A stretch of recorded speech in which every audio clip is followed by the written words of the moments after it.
Hello students, I am Manisha Raj. I am taking your paper Indian Economic Development since 1947 and we are dealing with the problem of poverty in Indian economy.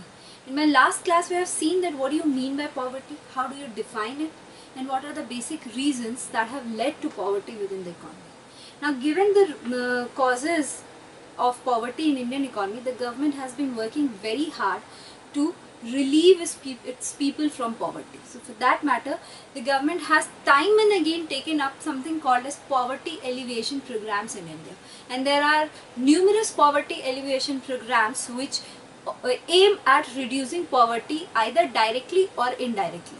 Now when you're talking about direct reduction of poverty, it simply means that the government tries to provide them food so that people do not die of hunger and starvation, or government tries to give them certain cash or money so that they can buy food and have the basic minimum requirements of life. So these are direct attack on poverty, but this cannot bring reduction in poverty over a long term. The government has to keep on providing them with food and cash and all the assistance. But rather than this, we should understand that indirect impact of poverty reduction has a long-term positive result on poverty reduction.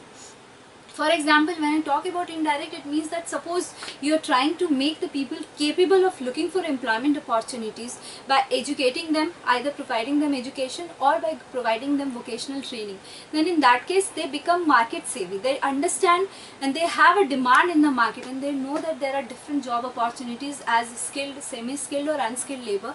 And according to their qualification and requirements, they can hunt for jobs, and it will actually reduce poverty in long term and have a longer impact on poverty reduction. So indirect measures are there as well as direct measures are there. Now apart from that, there are certain poverty alleviation schemes which actually aim at social benefit, for example pension, maternity and all. So today we are talking about different schemes which have brought a reduction in poverty level in the Indian economy, and this reduction in poverty is remarkable since 1980s. Especially after the start of the new millennium, we have seen that poverty has come down to 25-26% and at times to 22% as well. Now we will be talking about some important poverty alleviation schemes in Indian economy. The first that I would like to refer is the National Old Age Pension Scheme. This was initiated by the government, wherein it wanted to provide basic minimum cash in the hands of the poor people who are actually old. For example, people above 60 years and people who are above 80 years, they require certain government assistance, because the government believes that maybe the family might not be in a position to sustain these poor people and take medical care of these poor people. So for that matter, some 500 rupees were fixed by the government per month for the people who are old and above 60 years of age. So this was the national pension scheme of the government.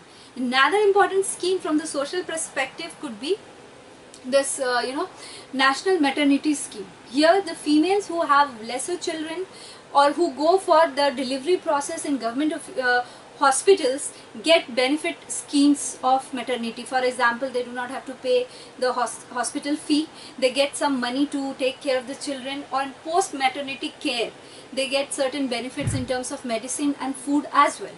So these are the attempts of the government to bring social change and help the people who are living below poverty line. Apart from this, we can also talk about another scheme which is called as Food for Work program. Now this can be seen as a direct measure to reduce poverty. Under Food for Work program, what happens that the government provides work to people and in return it provides them food.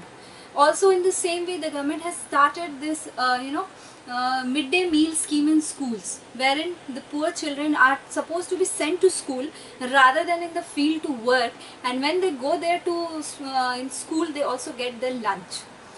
And midday meal scheme was a very successful scheme, especially in rural areas where poor people could send their children for education as well as this food was provided to them. So these people were relaxed of taking their children to the field at an early age and making them work. The next, another important scheme can be legal elimination of bonded labours. Now the government knew that bonded labors actually mean that people who are really poor and exploited in the economy. So with time the government has come up with a law which has abolished bonded labor, and these people have been absorbed by the government in some unskilled or semi-skilled kind of work. These are specific measures to reduce poverty. Apart from this, there is something called as Annapurna scheme. Here the government provides monthly 10 kgs of food, example wheat, rice and sugar, to very poor people, and they get the food or the Annapurna or the 10 kg of grains against their ration cards, and this helps them in fighting the causes of starvation and hunger, so that people do not die of starvation. So that is one important scheme.